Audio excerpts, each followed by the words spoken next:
नमस्कार दोस्तों, मैं हूं अनिल। आपका स्वागत है हमारे YouTube चैनल गुरुजी स्टडी अड्डा में।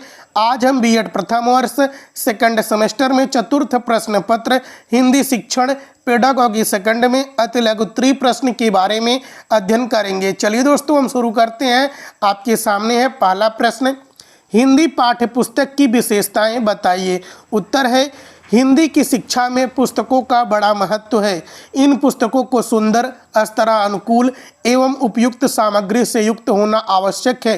हिंदी की प्रक्रिया में रुचि का बड़ा महत्व है। बच्चे उन्हीं पुस्तकों को पढ़ते हैं जिनमें उनकी रुचि होती है। इसके लिए पुस्तकों का बाह्य एवं आंतरिक दोनों रूपों में आकर्षक होना आवश्यक है।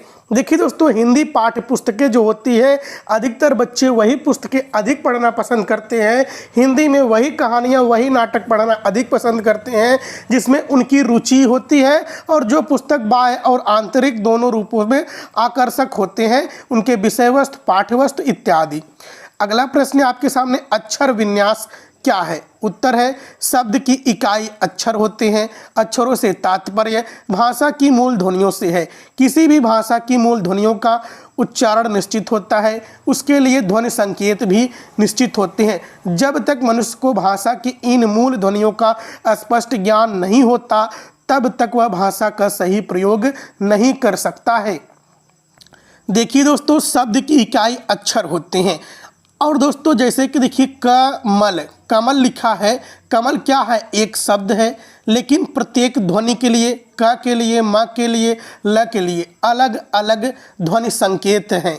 इन्हीं ध्वनि संकेत के समूह को हम शब्द कहते हैं और जब इन्हें तोड़ दिया जाता है तो इसे अक्षर विन्यास कहते हैं। प्रत्येक अक्षर के लिए एक ध्वनि संकेत निश्चित होते हैं और दोस्तों, किसी भी भाषा की मूल ध्वनियों का उच्चारण भी निश्चित होता है। अगला प्रश्न आपके सामने, हिंदी शिक्षण का महत्व क्या है। उत्तर है, राष्ट्र के निर्माण में हिंदी भाषा की शिक्षा का विशेष महत्व है। भाषा के माध्यम से छात्र ज्ञान विज्ञान के अनेक विषयों का अध्ययन करता है। यदि छात्र का अधिकार भाषा पर नहीं होता तो वह ज्ञान के अन्य क्षेत्र में भी प्रगति नहीं कर पाता। भाषा ही हमारे चिंतन का आधार है। देखिए दोस्तों, छात्र को पहले अपनी भाषा का पूर्ण ज्ञान होना चाहिए। जब छात्र को अपनी भाषा का पूर्ण ज्ञान होगा तो वह एक दूसरे से अच्छे से संप्रेषण कर सकेगा। वह ज्ञान विज्ञान की अनेक विषयों के बारे में अध्ययन कर सकेगा। यदि किसी छात्र को अपनी ही मातृभाषा पर उसे पूर्ण अधिकार नहीं होता है तो उसे संप्रेषण करने में कठिनाई आती है, उसके प्रगति नहीं हो पाती है, चिंतन करने में कठिनाई उत्पन्न होती है। अगला प्रश्न है आपके सामने, कविता शिक्षण की सहायक सामग्री। देखिए दोस्तों, उत्तर है, गीत तथा अभिनय प्रणाली प्रारंभिक कक्षाओं में बाल गीत के लिए प्रयोग में लाई जाती हैं। केवल बालकों को सस्वर बनाना, ताल में लाना, संगीत से परिचय कराना ही इनका उद्देश्य है। अभिनय के द्वारा बालकों की कविताओं के प्रति रुचि उत्पन्न होगी, फुर्ती आएगी, कविता भी कंठस्थ हो जाएंगी और खेल खेल में ही उचित अंग संचालन द्वारा भाव व्यक्त करने की विधि भी आ जाएगी। देखिए दोस्तों, कविता शिक्षण की सहायक सामग्री क्या है। अभिनय के द्वारा हारमोनियम, ताल, सुर, लय, यति गति के साथ यदि हम कविता का वाचन करते हैं तो बच्चे इससे जल्दी सीखते हैं, कविताओं को कंठस्थ कर लेते हैं। यदि अभिनय के माध्यम से हम प्रस्तुत करते हैं, हारमोनिया लेकर सुर, लय, यति गति सब कुछ यदि सस्वर वाचन करते हैं तो बच्चे इससे जल्दी सीखते हैं और कविताएं भी कंठस्थ हो जाती हैं। और दोस्तों, बिना सुर, लय, यति गति के कविता का वाचन नहीं कर सकते हैं, कविता शिक्षण अधूरी होती है। अगला प्रश्न है आपके सामने, हिंदी शिक्षण में सूचना तकनीकी क्या है। उत्तर है, हिंदी शिक्षण में श्रव्य दृश्य साधनों का प्रयोग छोटी कक्षाओं में अधिक लाभप्रद होता है। रेडियो, टेप रिकॉर्डर, चलचित्र, टेलीविज़न, मोबाइल और इंटरनेट का हिंदी शिक्षण में महत्वपूर्ण योगदान है। इंटरनेट ने हिंदी शिक्षण के क्षेत्र में क्रांति ला दी है। लगभग सारा साहित्य डिजिटल रूप में इंटरनेट पर उपलब्ध है, जिसे हम कभी भी देख और पढ़ सकते हैं। देखिए दोस्तों, हिंदी शिक्षण में सूचना तकनीकी जो है, सूचना युक्ति का बहुत महत्वपूर्ण योगदान है। देखिए दोस्तों, जो छोटी कक्षाओं में बालक होते हैं, श्रव्य दृश्य साधनों की सहायता से अधिक पढ़ते हैं, उन्हें देखने में मज़ा आता है। जैसे कि दोस्तों, हम प्रोजेक्टर लगा देते हैं, टीवी की तरह दिखता है और बच्चे टीवी के प्रति ज़्यादा आकर्षित होते हैं, क्योंकि उनके घर में भी टीवी होती है जो कि मनोरंजन का साधन होता है। यदि वही मनोरंजन का साधन उनको कक्षा में पढ़ाई के रूप में देखने को मिलता है तो वह बहुत रुचिकर होता है। रेडियो, टेप रिकॉर्डर, चलचित्र, टेलीविज़न, मोबाइल। दोस्तों देखिए, जो टेप रिकॉर्डर होते हैं, रेडियो होते हैं, इसमें भाषा को रिकॉर्ड करके यदि बच्चों को सुनाया जाता है तो बच्चे प्रत्येक शब्द के, प्रत्येक ध्वनियों को स्पष्ट पूर्वक सुनते हैं और इससे उसमें स्पष्टता, भाव अभिव्यक्ति आती है। अगला प्रश्न है आपके सामने दोस्तों, देखिए, भाषा से आप क्या समझते हैं? उत्तर है, भाषा शब्द की व्युत्पत्ति भाष धातु से हुई है, जिसका अर्थ है बोलना या कहना। भाषा सामाजिक वस्तु है और मनुष्य की अर्जित संपत्ति है। भाषा के आविर्भाव से सारा संसार गूंगों की विराट वस्तु से बच गया है। देखिए दोस्तों, भाषा क्या है? भाषा एक संप्रेषण का माध्यम है। जब हम अपनी बातें एक दूसरे के तक पहुंचाते हैं, दूसरा व्यक्ति हमसे कहता है, तो यह क्या है? भाषा के द्वारा हम संप्रेषण करते हैं, अपने भाव को व्यक्त करते हैं। और दोस्तों, भाषा जो है यह भाष धातु से उत्पन्न हुई है। अगला प्रश्न है, भाषा की परिभाषा दीजिए। उत्तर है, डॉक्टर भोलानाथ तिवारी के अनुसार भाषा उच्च स्वर अवयवों से उच्चरित, मूलतः प्रायः यादृच्छिक ध्वनि प्रतीकों की वह व्यवस्था है जिसके द्वारा किसी भाषा समाज के लोग आपस में विचारों का आदान प्रदान करते हैं। देखिए दोस्तों, भाषा के ही माध्यम से समाज में रहने वाले व्यक्ति एक दूसरे के प्रति अपने विचार का आदान प्रदान करते हैं, एक दूसरे तक अपने विचारों को पहुंचाते हैं। अगला प्रश्न है आपके सामने, राष्ट्रभाषा के रूप में हिंदी शिक्षण की महत्ता के कारण बताइए। उत्तर है, राष्ट्रभाषा के रूप में हिंदी शिक्षण की महत्ता के निम्नलिखित कारण है। प्रशासनिक महत्ता, हिंदी शिक्षण जो हिंदी है प्रशासनिक में इसका प्रयोग किया जाता है। राजनीतिक महत्ता, संपर्क भाषा की महत्ता, भाषा विषयक महत्ता, साहित्यिक महत्ता, व्यवसायिक महत्ता, यानी कि हिंदी भाषा का प्रयोग सभी क्षेत्रों में किया जाता है। अगला प्रश्न है आपके सामने, राष्ट्रभाषा के गुण लिखिए। उत्तर है, कोई भी भाषा जब राष्ट्रभाषा के पद पर प्रतिष्ठित होती है तब उसमें निम्नलिखित गुणों का होना आवश्यक होता है। देखिए दोस्तों, वह बहुसंख्यक जनता की भाषा हो, उसका साहित्य विस्तृत और समृद्ध हो, राष्ट्रभाषा उस राष्ट्र विशेष की एक भाषा हो, लिपि जटिलता से मुक्त हो। देखिए दोस्तों, राष्ट्रभाषा किसे कहते हैं? किसी भी देश में वहाँ के सर्वाधिक नागरिकों के द्वारा बोली जाने वाली भाषा को हम राष्ट्रभाषा कहते हैं। दोस्तों, भारत में सर्वाधिक हिंदी बोली जाती है, इसलिए भारत में हिंदी राष्ट्रभाषा होनी चाहिए, लेकिन भारत में किसी एक भाषा को राष्ट्रभाषा का दर्जा नहीं दिया गया है। लेकिन भारत में बहुसंख्यक लोगों के द्वारा हिंदी बोली जाती है, इसलिए भारत की राष्ट्रभाषा हिंदी होनी चाहिए, लेकिन भारत में किसी भी एक भाषा को राष्ट्रभाषा नहीं बनाया गया है। सभी राज्यों के अलग अलग भाषाएं हैं, सभी राज्य अपनी अपनी इच्छा के अनुसार राजभाषा चुनते हैं। अगला प्रश्न है आपके सामने, हिंदी शिक्षण के क्या उद्देश्य हैं? उत्तर है, मातृभाषा के रूप में हिंदी शिक्षण के निम्नलिखित उद्देश्य हैं। पहला है क्रमबद्ध विचार प्रणाली, भावाभिव्यंजन में दक्ष बनाना। क्रमबद्ध विचार प्रणाली, अपने भावाभिव्यंजन मतलब अपने भावों को व्यक्त करने में बच्चों को दक्ष बनाना। दूसरा पॉइंट है ज्ञान क्षेत्र तथा विवेक का निरंतर विकास करते हुए चरित्र निर्माण करना। भाषा हिंदी का शिक्षण का मुख्य उद्देश्य है चरित्र निर्माण करना, ज्ञान क्षेत्र व विवेक का निरंतर विकास करना। तीसरा पॉइंट है बालक के शब्दों, वाक्यांशों तथा लोकोक्तियों आदि के कोष में वृद्धि करना। शब्द भंडार में वृद्धि करना, वाक्यांश बोलने में वृद्धि करना, लोकोक्तियों आदि कोष में वृद्धि करना। अगला पॉइंट है चौथा, विभिन्न शैलियों का परिचय कराकर अपनी उपयुक्त शैली के विकास में सहायता करना। अगला प्रश्न है आपके सामने, बी.एस. ब्लूम के शैक्षिक उद्देश्यों में ज्ञानात्मक पक्ष के अंतर्गत कितने तत्वों का समावेश है? देखिए दोस्तों, उत्तर है बी.एस. ब्लूम के शैक्षिक उद्देश्यों में ज्ञानात्मक पक्ष के अंतर्गत 6 तत्वों का समावेश किया गया है। ज्ञान, अवबोध, संश्लेषण, विश्लेषण, मूल्यांकन एक और है। अगला प्रश्न है आपके सामने, सृजनात्मक उद्देश्य क्या है? उत्तर है सृजनात्मक उद्देश्य का तात्पर्य है छात्रों को साहित्य सृजन की प्रेरणा देना, उन्हें रचना में मौलिकता लाने की योग्यता में विकास करने के लिए प्रेरित करना। इस कार्य के लिए निबंध, कहानी, संवाद, पत्र, उपन्यास एवं कविता को माध्यम बनाया जा सकता है। देखिए दोस्तों, सृजनात्मकता का मतलब होता है निर्माण करना। निर्माण का उद्देश्य क्या होना चाहिए? निबंध, कहानी, संवाद, पत्र, उपन्यास, कविता के माध्यम से किसी नए चीज़ों का सृजन किया जाए, निर्माण किया जाने के लिए बच्चों को प्रेरित करना।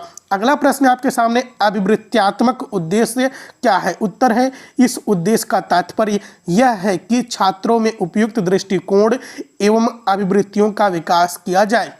हिंदी शिक्षण के माध्यम से इस संबंध में 2 उद्देश्यों की प्राप्ति होनी चाहिए। पहला है भाषा और साहित्य में बच्चों में रुचि उत्पन्न हो, भाषा और साहित्य में रुचि उत्पन्न हो। दूसरा है सद्वृत्तियों का विकास हो।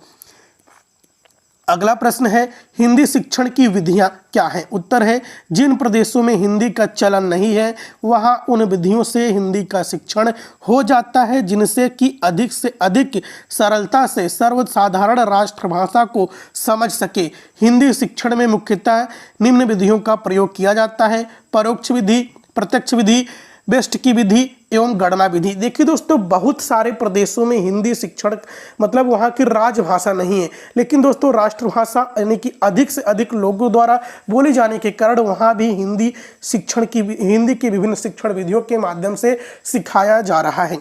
परोक्ष विधि, प्रत्यक्ष विधि, बेस्ट विधि एवं गणना विधि। अगला प्रश्न आपके सामने, प्राथमिक स्तर पर मातृभाषा शिक्षण के क्या उद्देश्य हैं?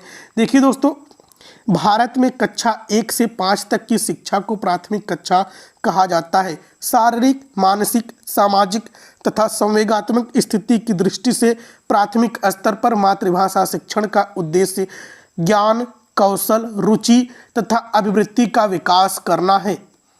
देखिए दोस्तों, जो 1 से 5 तक के बालक हैं, प्राथमिक स्तर के बालक हैं, सबसे पहले उन्हें तो अपनी मातृभाषा में शिक्षा देनी चाहिए। इससे क्या होगा कि बालक में रुचि उत्पन्न होगी, पाठ्यक्रम के प्रति, पढ़ने के प्रति, उसमें कौशल, ज्ञान, उद्देश्य का विकास होगा, अभिवृत्ति का विकास होगा। यानी कि बालक की कक्षा की शुरुआत सबसे पहले मातृभाषा से करनी चाहिए ताकि बालक सबसे पहले उसमें रुचि, कौशल, ज्ञान, अभिवृत्ति, इन सभी तथ्यों का उसमें विकास हो। अगला प्रश्न आपके सामने, उच्चारण दोषों के प्रमुख कारण बताइए। उत्तर है, उच्चारण दोष के कारण पहला है शुद्ध उच्चारण का ज्ञान न होना। यदि शुद्ध उच्चारण का व्यक्ति को ज्ञान नहीं होगा तो वह शुद्ध उच्चारण नहीं कर पाएगा।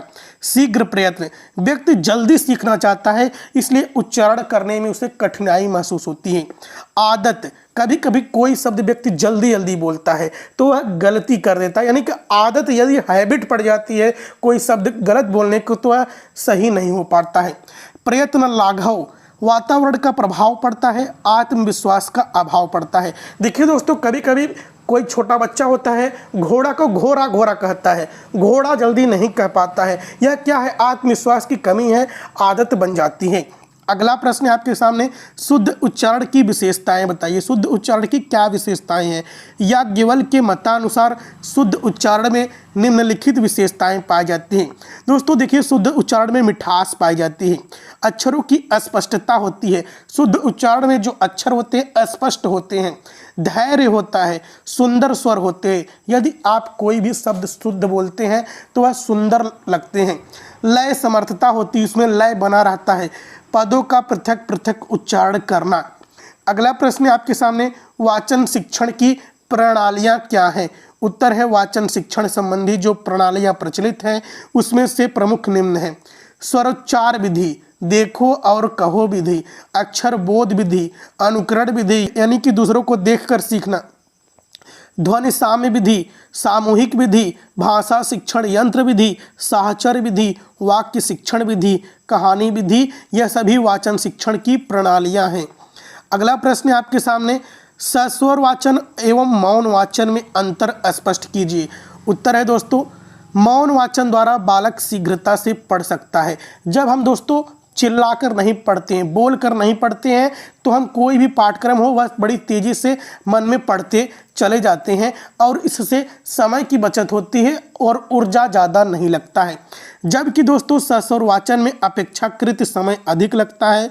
जब हम बोलकर पढ़ते हैं तो समय भी अधिक लगता है और दोस्तों मस्तिष्क पर जोर भी अधिक जाता है। हमको शब्द के प्रति ज़्यादा जोर जाता है और बहुत कम मस्तिष्क में घुसता है। आगे देखिए दोस्तों, दूसरा पॉइंट है मौन वाचन बालक को चिंतनशील बनाता है। जब हम मन में कोई चीज़ें पढ़ते जाते हैं, चिल्लाकर नहीं पढ़ते हैं, ऊर्जा की हानि नहीं होती है, तो हमारा मस्तिष्क बड़ी तेजी से कार्य करता है, चिंतन करते रहते हैं। जबकि सस्वर वाचन में चिंतन हेतु समय अभाव होता है। यानी कि जब हम देखिए दोस्तों, हम ही पढ़ा रहे हैं लेकिन हम तेजी से पढ़ाते चले जा रहे हैं, तो इसमें चिंतन जल्दी नहीं होगा। मौन वाचन बालक को पढ़ने के साथ साथ विषय को आत्मसात करते जाते हैं, विषय का अवबोध होता जाता है। जबकि दोस्तों सस्वर वाचन में यह संभव नहीं हो पाता है। अगला प्रश्न है आपके सामने, हिंदी शिक्षण में उच्चारण दोष को दूर करने के उपाय बताइए। देखिए दोस्तों, हिंदी शिक्षण में उच्चारण के दोष कैसे दूर किया जा सकते हैं। उपाय है शुद्ध उच्चारण का अभ्यास कराना। यदि किसी शब्द का हम बार बार अभ्यास करें तो हमें शुद्धता उस शब्द के प्रति आ जाएगी। दूसरा है अध्यापक का उच्चारण। स्वयं अध्यापक का भी उच्चारण सही हो, ताकि बालक क्या होते हैं कि अध्यापक का देखकर ही अनुकरण करते हैं। ध्वनि तत्वों का ज्ञान कराना, ध्वनि के प्रत्येक तथ्य का बच्चों को ज्ञान कराना, किस शब्द का किस स्थान पर प्रयोग किया जाए, कामा, इन्वर्टेड कामा, विराम चिन्हों इत्यादि समय का उसे ज्ञान कराना। उच्चारण शुद्धतापूर्ण शब्द की ही हो, समस्त विषयों के अध्यापक द्वारा महत्व देना, उत्साहपूर्वक वातावरण उत्पन्न करना, उचित चिकित्सा।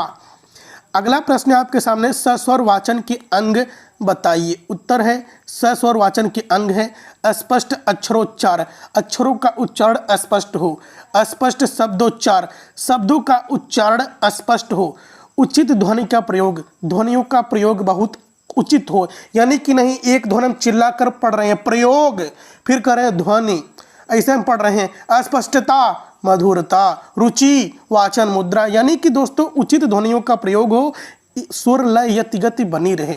बल तथा विराम, मतलब विराम चिन्हों का समय पर उपयोग हो, कितना किस समय कौन से विराम चिन्ह पर लगाया जाएगा। कामा पर हम थोड़ा रुकते हैं, पूर्ण विराम पर थोड़ा ज़्यादा रुकते हैं। भावा अनुसार वाचन, जैसे कहानी हो, जैसे भाव उत्पन्न हो उसके अनुसार वाचन किया जाए। अस्पष्टता, प्रत्येक शब्द के उच्चारण में अस्पष्टता हो, मधुरता हो यानी कि मिठास हो, और दोस्तों सस्वर वाचन के प्रति रुचि हो, वाचन मुद्रा भी ठीक ठाक होनी चाहिए। तो दोस्तों यदि चैनल पर पहली बार आए हैं तो चैनल को सब्सक्राइब नहीं किए हैं तो चैनल को सब्सक्राइब कर लीजिएगा, बेल आइकन प्रेस कर दीजिएगा, वीडियो को लाइक शेयर कर दीजिएगा। जय हिंद, जय भारत।